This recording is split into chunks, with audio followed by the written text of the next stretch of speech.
Εσείς που ψάχνετε το επόμενο άνιμε φαινόμενο μετά το Jujutsu Kaisen και το Chainsaw Man, έχω ήδη κάποιο στο μυαλό μου.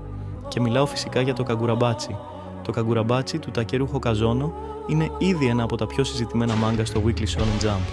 Η ιστορία ακολουθεί τον Chihiro Rokuhira, έναν νεαρό πολεμιστή που αναζητά εκδίκηση για τη δολοφονία του πατέρα του και προσπαθεί να ανακτήσει τα 6 μαγεμένα σπαθιά που κλάπηκαν από μια μυστηριώδη ομάδα μάγων. Από την πρώτη στιγμή, η σειρά ξεχώρισε χάρη στο σκοτεινό της ύφος και τη δυναμική δράση. Μέχρι το 2025 είχε ήδη ξεπεράσει τα 2.200.000 αντίτυπα σε κυκλοφορία. Οι μάχες με τα μαγεμένα σπαθιά και η έντονη χρήση σκιών δημιουργούν μια κινηματογραφική αίσθηση που ζητά animation.